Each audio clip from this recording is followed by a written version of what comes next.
انتہائی اہم حصے کی طرف قرآن مجید کی تفسیر کی طرف سماعت کریں۔ قرآن مجید کی تفسیر پہلے تلاوت کر لیتے ہیں۔ اعوذ باللہ من الشیطان الرجیم، بسم اللہ الرحمن الرحیم، والسماء والطارق وما ادراک ما الطارق النجم الثاقب ان كل نفس لما علیہا حافظ فلينظر الإنسان مما خلق من ماء دافق يخرج من بين الصلب والترائب إنه على رجعه لقادر يوم تبلى السرائر فما له من قوة ولا ناصر والسماء ذات الرجع والأرض ذات الصدع إنه لقول فصل وما هو بالهزل إنهم يكيدون كيدا وأكيد كيدا فمهل الكافرين أمهلهم رويدا۔ معزز و مکرم ناظرین اکرام، ابھی میں نے سورۃ الطارق کی تلاوت کی سعادت حاصل کی ہے۔ عزیزان گرامی قدر، سورۃ الطارق مکی سورت مبارکہ ہے، یعنی مکہ معظمہ میں نازل ہونے والی سورت مبارکہ ہے۔ عزیزان گرامی قدر، مدنی اور مکی صورتوں میں آپ یہ فرق دیکھیں گے کہ مکی صورتوں میں عقیدے کو مضبوط کیا جاتا ہے اور بالخصوص قیامت کے عقیدے کو لوگوں کے ذہنوں میں بٹھایا جاتا ہے۔ اس زمانے میں مکہ معظمہ کا جو دور مبارک حضور پاک علیہ الصلوۃ والسلام کا ہے، اس میں احکام والی آیتیں بہت کم ملتی ہیں، چونکہ باضابطہ احکام کے نزول کی ضرورت نہیں تھی، عقیدے کو مضبوط کرنے کی ضرورت تھی، تو اللہ تعالیٰ نے قیامت کے دن پر بہت زیادہ توجہ دلائی ہے۔ مکی صورتوں کا یہ آپ کو ایک معمول نظر آئے گا، اور مدنی صورتوں میں آپ کو احکام ملتے ہیں، روزے کے احکام ملتے ہیں، زکوٰۃ کے احکام ملتے ہیں، اور حج کے احکام ملتے ہیں، طلاق کے احکام ملتے ہیں، بہت سے احکام دونوں میں فرق ہے مکی اور مدنی صورتوں میں۔ آپ مکی صورتیں جب بھی پڑھیں گے آپ دیکھیں گے کہ اس میں بیسکس سے بات ہوتی ہے، بالخصوص قیامت پر فوکس ہوتا ہے، قیامت کی جانب زیادہ توجہ دلائی جاتی ہے، اور مکی صورتوں میں عام طور پر قسموں سے اس کا آغاز ہوتا ہے۔ عزیزان گرامی قدر، سورۃ الطارق بہت خوبصورت سورت ہے۔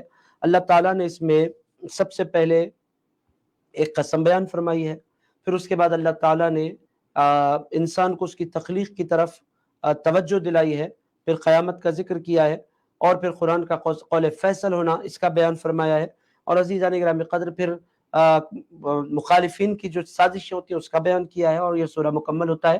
دیکھتے ہیں اللہ تعالیٰ ہم سے کیا کہتا ہے۔ عزیزان گرامی قدر، سورۃ الطارق بہت خوبصورت سورت 17 چھوٹی چھوٹی آیتوں پر مشتمل ہے۔ عزیزان گرامی قدر، توجہ کے ساتھ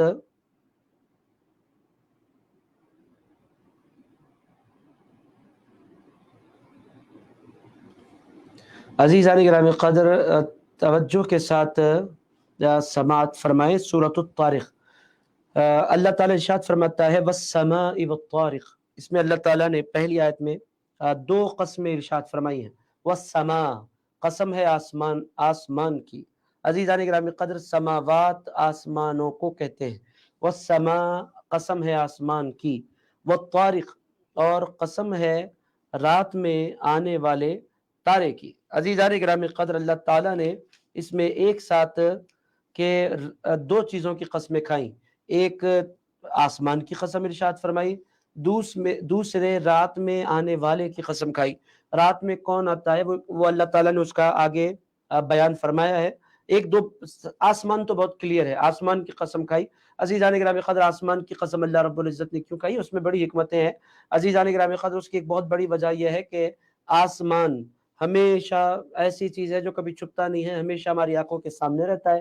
اور عزیزان گرامی قدر، آسمان کی قسم اس واسطے بھی ہے کہ بہت بلند و بالا ہے۔ آسمان کی قسم اس واسطے بھی ہے کہ انسان جب چھت اٹھاتا ہے وہ چند فلور تک جانے کے لیے بڑی محنتیں کرتا ہے، اور پھر وہ پرانا ہوتا ہے اور ٹوٹ جاتا ہے۔ اللہ رب العزت نے جو آسمان کو بلند کیا ہے، نہ جانے کتنے لاکھ کتنے کروڑ سال سے وہ قائم ہے، کل بھی قائم تھا، اب بھی قائم ہے، قیامت تک قائم رہے گا۔ اللہ تعالیٰ آسمان کی قسم ارشاد فرما کے اپنی قدرت کی طرف اپنے بندوں کو توجہ دلا رہا ہے۔ والسماء والطارق، اور رات میں آنے والے کی قسم۔ رات میں کیا آتا ہے؟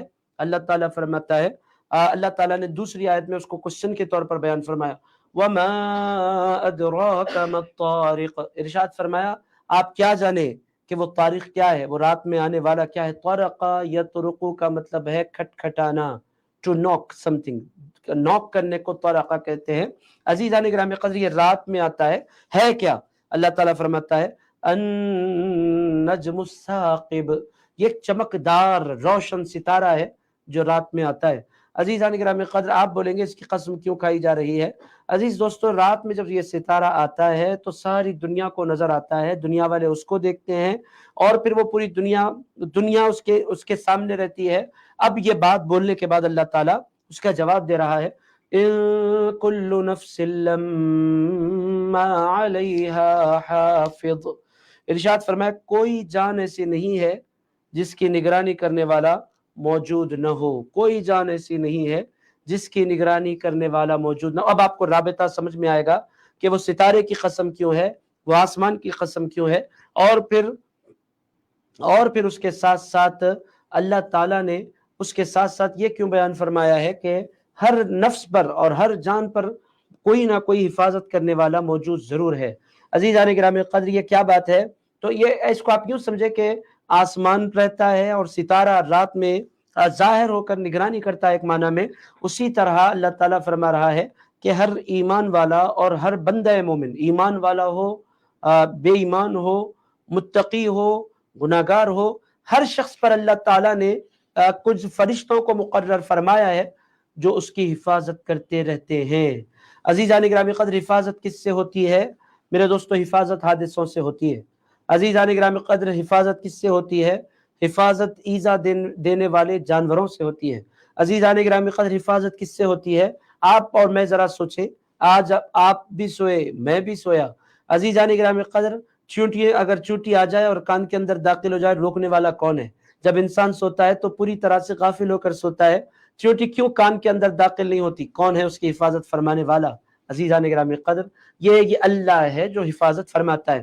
اور اللہ نے باضابطہ حضور پاک علیہ الصلوۃ والسلام فرماتے ہیں اللہ تعالیٰ نے ہر انسان کی حفاظت کے لیے 160 فرشتے مقرر فرمائے، 160 فرشتے۔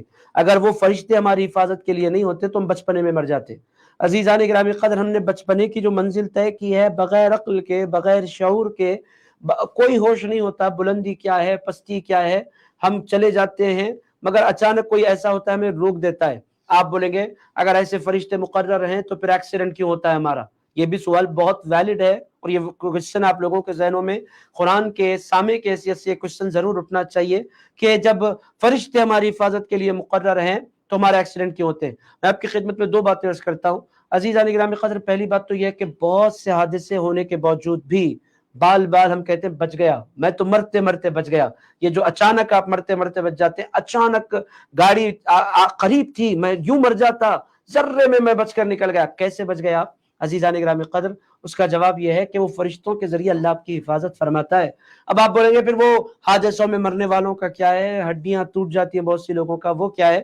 تو عزیزان گرامی قدر اللہ جب ارادہ فرماتا ہے کسی بندے کو آزمائش میں مبتلا کرنے کا یا کسی بندے کو امتحان سے گزارنے کا، تب جا کر اللہ تعالیٰ فرشتوں سے کہتا ہے اپنی سیکیورٹی ختم کرو، اب اس کو امتحان میں مبتلا کرنا ہے۔ تب وہ فرشتے ہٹتے ہیں، تب جا کر انسان مرتا بھی ہے، تب جا کر اس کی ہڈیاں پسلیاں ٹوٹتی بھی ہے۔ اگر فرشتے مقرر ہوں تو پھر دنیا کی کوئی طاقت انسان کو ایذا اور تکلیف نہیں پہنچا سکتی۔ میرے دوستو اس میں ایک بات آپ ذرا غور فرمائیں کہ اللہ ہم سے کتنی محبت کرتا ہے۔ 160 فرشتے اللہ نے ہماری سیکیورٹی کے لیے دے رکھے ہیں۔ آپ اندازہ لگائیں آپ کس قدر امپورٹنٹ آدمی ہیں۔ اگر آپ کوئی غلط حرکت کریں یا میں کوئی غلط حرکت کروں تو آپ ذرا سوچیں کہ وہ جو 160 فرشتے ہیں وہ کیا سوچ رہے ہوں گے، اس بات کا ہمیں خیال رکھنا ہے۔ آپ بولیں گے وہ 160 فرشتے میں جب گھر کا دروازہ بند کر لیتا ہوں تو بائے بول کر چلے جاتے ہیں۔ عزیزان گرامی قدر آپ کی غلط فہمی ہے، وہ فرشتے کہیں نہیں جاتے۔ آپ گھر میں ہو تو بھی ساتھ رہتے ہیں، آپ کمرے میں ہو تو بھی ساتھ رہتے ہیں، آپ دکان پر ہو تو بھی ساتھ رہتے ہیں، آپ بائک پر یا کار میں ہو تو بھی ساتھ رہتے ہیں، آپ جاگیں تو بھی ساتھ رہتے ہیں، آپ سو جائیں تو بھی ساتھ رہتے ہیں۔ 160 فرشتے ہر لحظہ، ہر گھڑی، ہر آن آپ کے میرے ساتھ ہیں۔ ان کل نفس لما علیہا حافظ، اللہ تعالیٰ فرماتا ہے۔ اسی لیے آپ دیکھیں گے جتنے بچے بڑے ہوتے ہیں ان فرشتوں کی حفاظت کی وجہ سے بڑے ہوتے ہیں۔ اور میرے دوستو اس سے ایک بات یہ بھی پتہ چل رہی ہے کہ اللہ تعالیٰ نے ہمیں بے گواہ نہیں چھوڑا۔ میدان محشر میں جب ہم حاضر ہوں گے تو میرے دوستو حاضر ہونے والوں کی دو قسمیں ہوں گی، ایک وہ جو اپنے گناہ کو ایکسیپٹ کرنے والے ہوں گے، ایک وہ جو اپنے گناہ کو اس خیال کے ساتھ ایکسیپٹ نہیں کریں گے کہ کوئی تھا ہی نہیں، اب میں بات کو جھٹلا دوں تو بچ کر نکل جاؤں گا۔ عزیزان گرامی قدر، ان کو دیر ہوشیار آپ کہہ سکتے ہیں حیدرآبادی زبان میں۔ عزیزان گرامی قدر، یہ سوچیں گے کہ اللہ بول رہا ہے، اللہ تو ارشاد فرما رہا ہے، مگر اللہ کے پاس گواہ کہاں سے ہے؟ تو عزیزان گرامی قدر، سب سے پہلے گواہ کے طور پر وہ جو آپ کی سیکیورٹی کے طور پر دنیا میں آپ کے ساتھ پیچھے پیچھے پھر رہے تھے فرشتے، وہ فرشتے 160 فرشتے آ کر کھڑے ہو جائیں گے، ہم گواہی دیتے ہیں کہ اس نے گناہ کیا ہے۔ عزیزان گرامی قدر، پھر اللہ تعالیٰ زبان پر تالے ڈالے گا، پھر انسان کے جسم کو بولنے کی طاقت اللہ رب العزت عطا فرمائے گا۔ تکلمنا ایدیہم وتشہد ارجلہم بما کانوا یکسبون، سورۃ یاسین میں اللہ تعالیٰ نے اس کا بیان فرمایا۔ اللہ تعالیٰ فرماتا ہے کہ قیامت کے دن ان کے ہاتھ ہم سے بات کریں گے اور ان کے پیر گواہیاں دیں گے۔ عزیزان گرامی قدر، اور زبانوں پر تالے لگا دیے جائیں گے۔ آپ یہ بات ذہن نشین رکھیں، انسان کے پاس ایک ہی راستہ ہے، وہ گناہ کر لے تو اقرار کر لے اور توبہ کر لے، اس کے پاس یہی راستہ ہے، تیسرا کوئی راستہ انسان کے پاس نہیں ہے۔ یہ بات آپ ذہن نشین رکھیں۔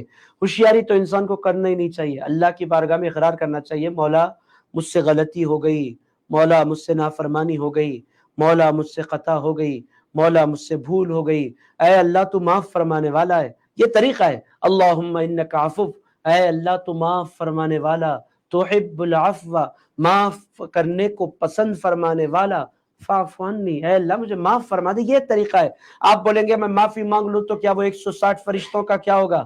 عزیزان گرامی قدر، ادھر آپ کی زبان پر الفاظ آئیں گے، میرے مولا مجھے معاف فرما دے، آپ نے کتنا ہی بڑا گناہ کیوں نہ کیا ہو، وہ فرشتوں کے سامنے کیا ہو، مگر جو ہی آپ کی زبان پر یہ کلمات آتے ہیں، اے اللہ مجھے معاف فرما دے، آپ کے نام اعمال سے بھی اس گناہ کو مٹا دیا جاتا ہے، اور جو سیکیورٹی کے طور پر جو فرشتے آپ کے آگے پیچھے پھر رہے ہیں، ان فرشتوں کے میموری سے بھی اس بات کو نکال دیا جاتا ہے۔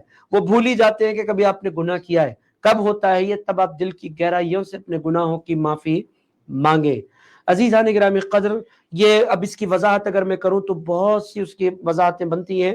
اتنی بات آپ ذہن نشین رکھیں کہ فرشتوں کے ذریعے ہماری حفاظت اللہ فرما رہا ہوتا ہے۔ اور ایک بات آپ یہ بھی ذہن نشین رکھیں کہ جب آپ کی تقدیر میں، میری تقدیر میں خدا نخواستہ ایکسیڈنٹ لکھا ہے، آپ دعا پڑھ لیتے ہیں، تو اگر اللہ رب العزت نے فرشتوں کو ہٹا کر حادثے سے دوچار کرنے کا ارادہ بھی کیا تھا، جب آپ کہتے ہیں اللہ حفاظت فرمانے والا ہے، الحمدللہ سبحان الذی سخر لنا ھذا، اللہ فرماتے ہیں میرے فرشتوں، تقدیر میں یہ لکھا تھا کہ اس کا ایکسیڈنٹ ہوگا، پھر تقدیر میں یہ بھی لکھا تھا کہ یہ دعا کرے گا، اور دعا کی وجہ سے اس کا ایکسیڈنٹ ٹال دیا جائے گا، اور اس کی حفاظت پر پھر سے آ جاؤ۔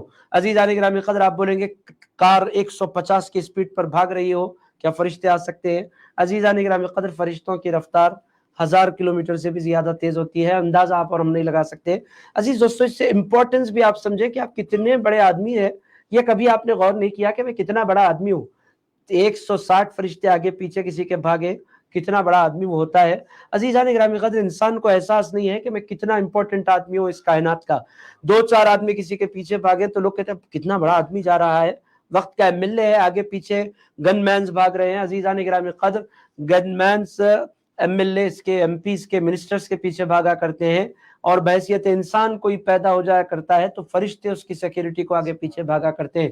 آپ اپنے امپورٹنس کو سمجھیں تو بات بنے۔ اگر عزیزان گرامی قدر انسان سمجھنا ہی نہیں چاہتا، بیکاری کرتے، گیم کھیلتے بیٹھا ہوا ہے اور فرشتے دیکھ رہے ہیں، یہ عقل مند انسان ہے، اس کی خدمت پر ہم لگے ہیں، اور یہ کتنی بیکاری کر رہا ہے، گیم کھیلتے بیٹھا ہے۔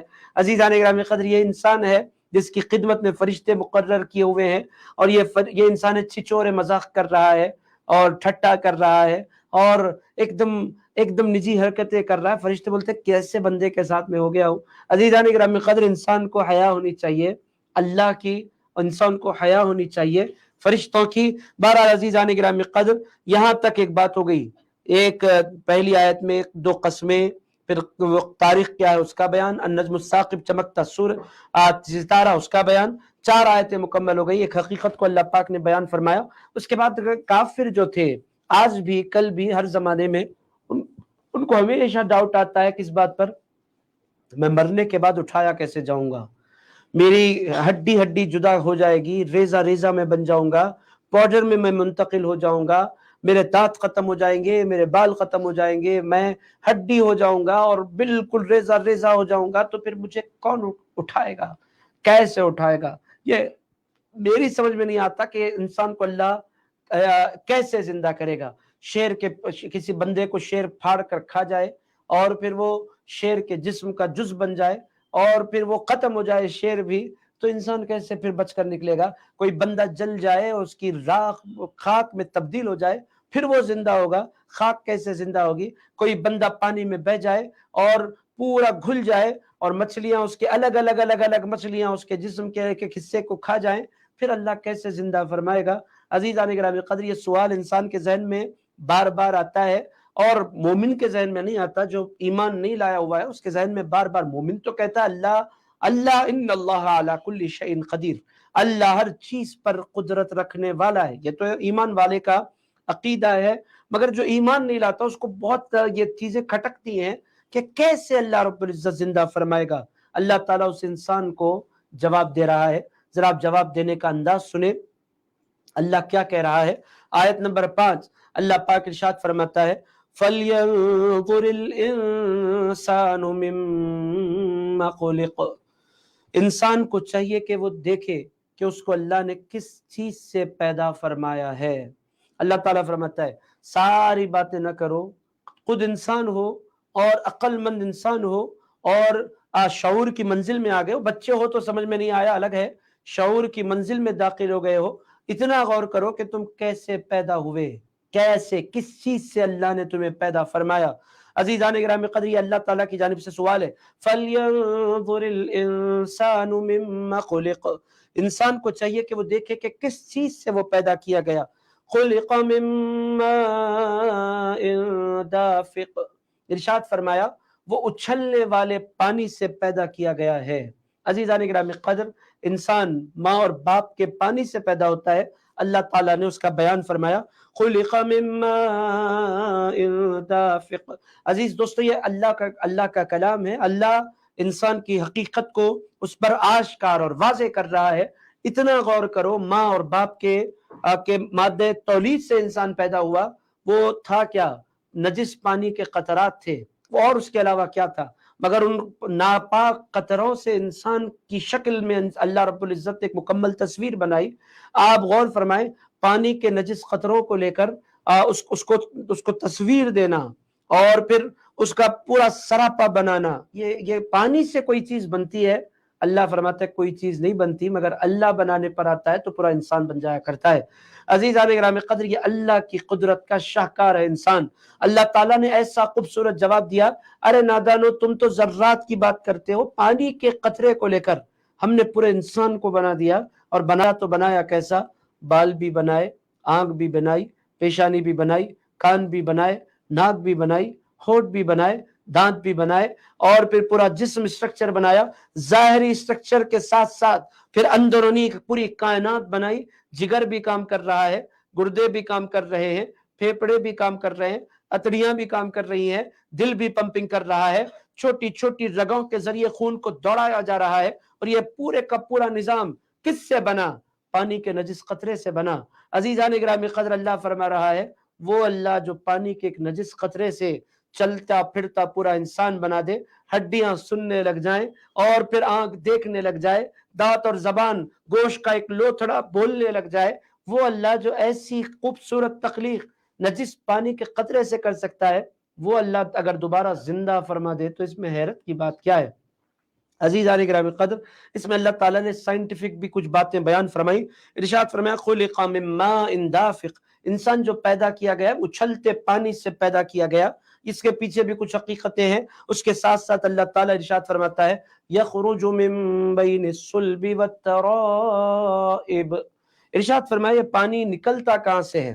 اللہ تعالیٰ ارشاد فرماتا ہے یہ پانی جو نکلتا ہے یہ ریڑھ کی ہڈی کے پاس سے، جو پیٹ اور سینے کی ہڈیوں کے درمیان سے نکلتا ہے۔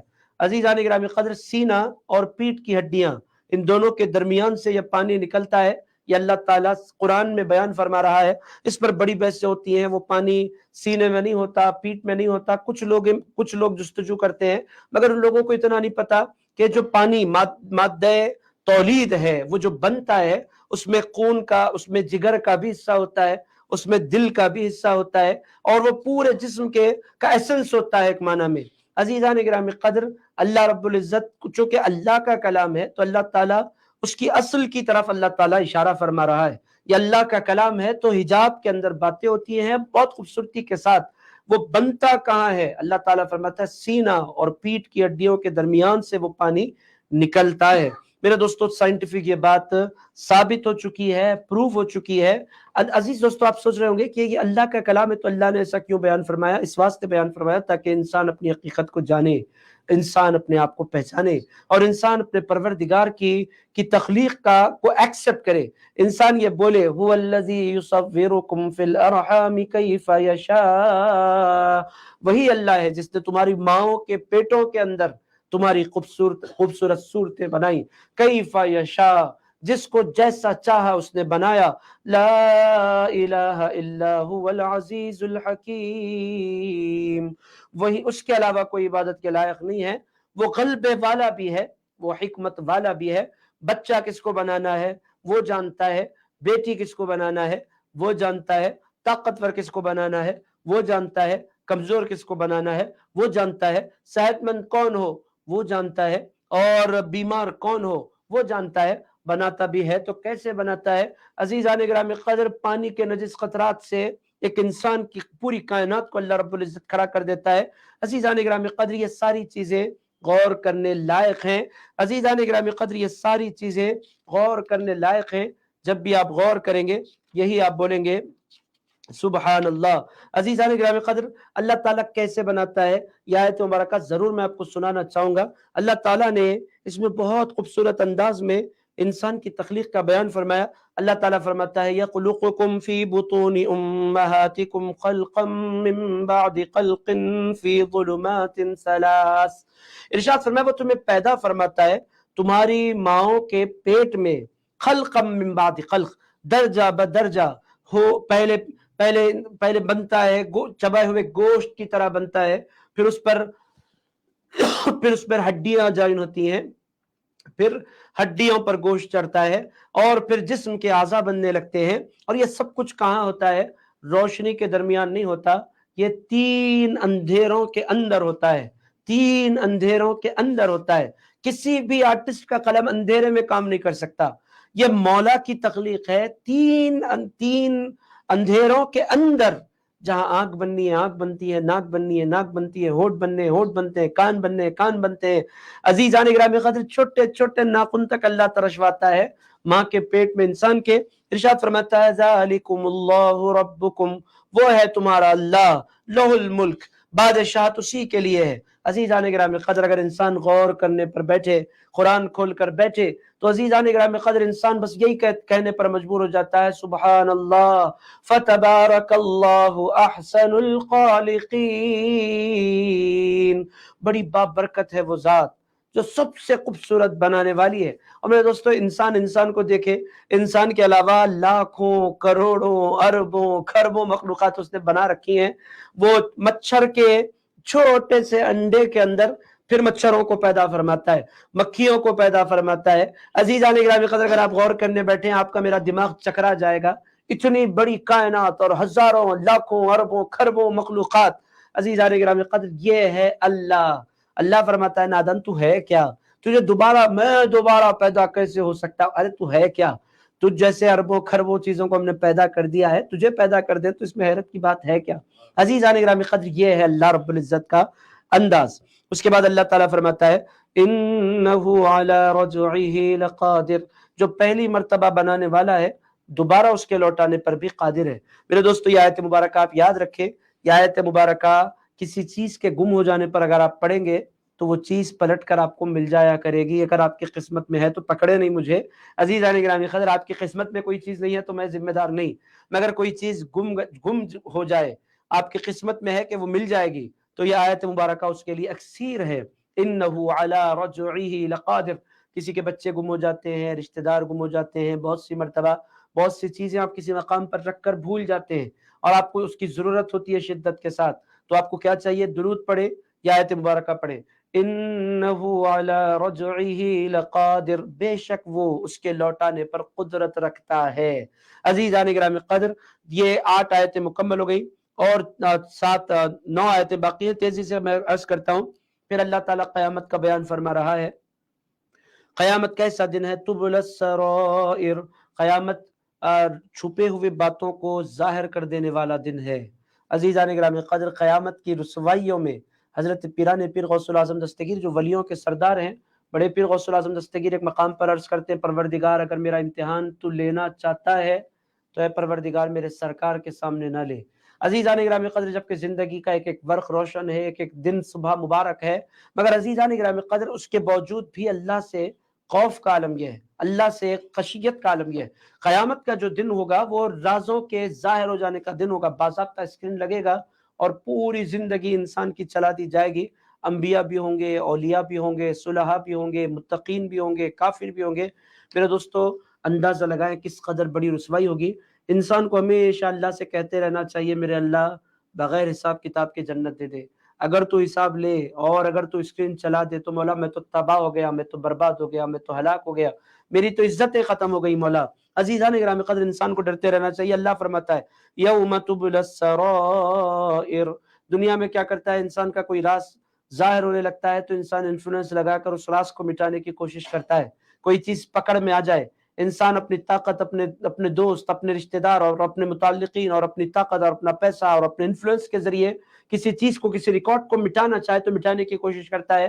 مگر اللہ تعالیٰ قیامت کے بارے میں فرماتا ہے فَمَا لَهُ مِن قُوَّةٍ، انسان کے پاس کوئی قوت ہی نہیں ہوگی، صرف شرمندہ ہو سکتا ہے اس دن، وہ مٹا نہیں سکتا. اللہ کے پاس سب کچھ محفوظ ہے. فَمَا لَهُ مِن قُوَّةٍ، کوئی طاقت نہیں ہے اس کے پاس. وَلَا نَاصِرٍ، کوئی اس کی ہیلپ لے لو، اس کی ہیلپ لے لو، فلاں سے مدد لے لو، اس دن کوئی مدد کرنے والا نہیں ہے. عزیزان گرامی قدر، تو یہ بات کیا ہے؟ اس سے ہمیں ڈرتے رہنا چاہیے، خوف کھاتے رہنا چاہیے، قیامت کے دن سے گھبراتے رہنا چاہیے.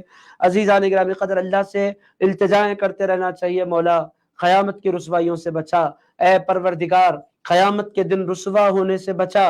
اس بات کا ہمیں بار بار اللہ رب العزت کی بارگاہ میں سوال کرتے رہنا چاہیے. عزیزان گرامی قدر، تیزی سے سورت ختم کرتے ہیں. وَالسَّمَاءِ ذَاتِ الرَّجْعِ، بارش والے آسمان کی قسم. وَالْأَرْضِ ذَاتِ الصَّدْعِ، اور پھٹ جانے والے زمین کی قسم. بارش کو الرجع کہا گیا، پلٹ کر آنے والی، چونکہ ہر سال بارش کے دن پلٹ کر آتے ہیں اس واسطے. دوسرا بارش کو پلٹ کر آنے والا الرجع کیوں کہا گیا؟ اس واسطے کہ جو پانی ہوتا ہے وہ سمندر سے، زمین سے اٹھتا ہے، بادل بنتا ہے، جاتا ہے، پھر جب اللہ حکم دیتا ہے برستا ہے، پھر زمین پر آتا ہے، پھر پانی سمندر تک پہنچتا ہے. یہ چکر ہوتا رہتا ہے، پانی پلٹ کر آتا رہتا ہے، جو یوٹیلائز ہو پھر وہ زمین پر جاتا ہے. ہر چیز پلٹ کر زمین پر آتی ہے پھر جاتی ہے. یہ ایک سسٹم ہے، یہ ایک چین ہے جو اللہ نے بنا رکھی ہے. اسی لیے بارش کو پلٹ کر آنے والا کہا وَالسَّمَاءِ ذَاتِ الرَّجْعِ. میرے دوستو قرآن ہے، قرآن کا ایک ایک لفظ ایسا ہے کہ اس کے پیچھے ہزاروں سائنسی انکشافات چھپے ہوئے ہوتے ہیں. وَالْأَرْضِ ذَاتِ الصَّدْعِ، پھٹ جانے والی زمین. پھٹتی کیسے ہے؟ چھوٹا سا پودا. میرے دوستو آپ سبحان اللہ، لمحہ لمحہ قرآن جب پڑھیں گے آپ، ہر لہجہ آپ کو اللہ اکبر کہنا پڑے گا، ہر لہجہ آپ کو سبحان اللہ کہنا پڑے گا. زمین کو اللہ نے پھٹ جانے والی کہا. پھٹتی کیسے ہے؟ چھوٹا سا پودا، آپ انگلی سے توڑے تو ٹوٹ جائے، 2 ہاتھ کی ضرورت نہیں، ایک ہاتھ سے اگر آپ مسل دیں تو مسل جائے. ایسا چھوٹا سا پودا، ایسا چھوٹا سا پودا جو ایک ہاتھ سے آپ مسلے تو مسل جائے، وہ زمین کا سینہ چیر کے باہر نکل جاتا ہے. عزیزان گرامی قدر، عقل دنگ رہ جاتی ہے جب انسان ایک چھوٹے سے پودے کو زمین سے نکلتا ہوا دیکھتا ہے. کون ہے نکالنے والا؟ اللہ ہے.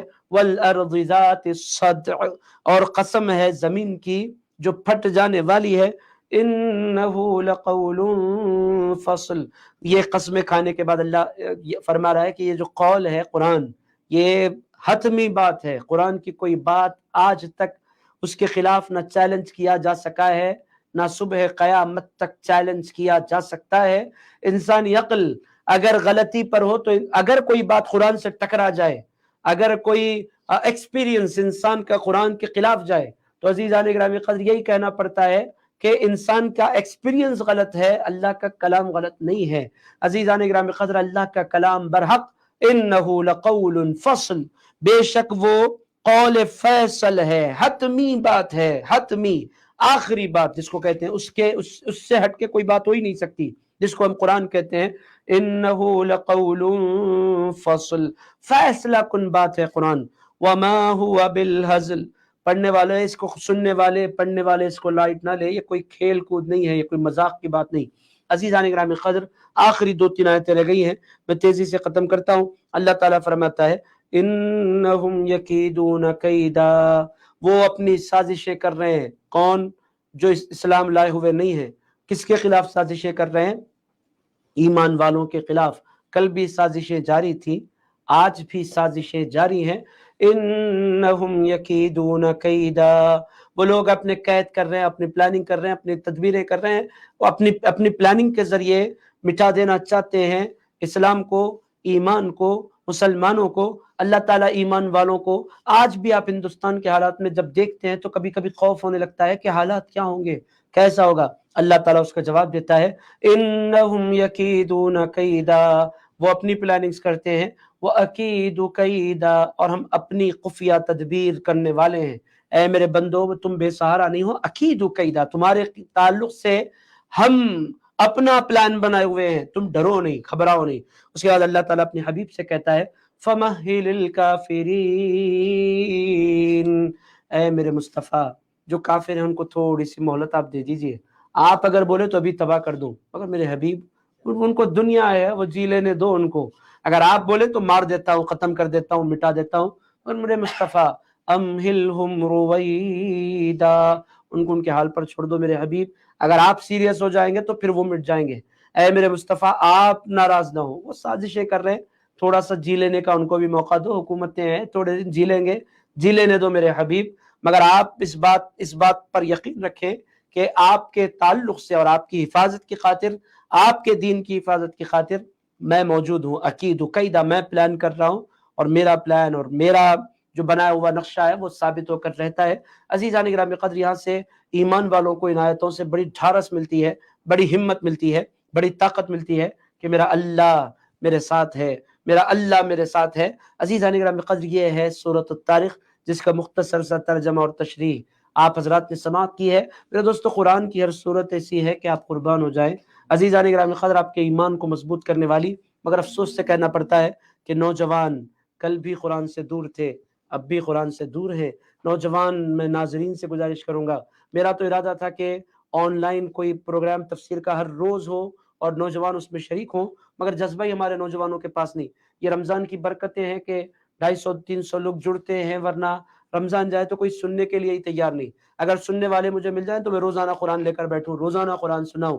عزیزان گرامی قدر پوری زندگی ڈیڈیکیٹ کر دی جائے قرآن پر، تب بھی زندگی کا حاصل پورا نہیں ہے۔ عزیزان گرامی قدر زندگی ہے ہی قرآن سننے کے لیے، سمجھنے کے لیے، سمجھانے کے لیے۔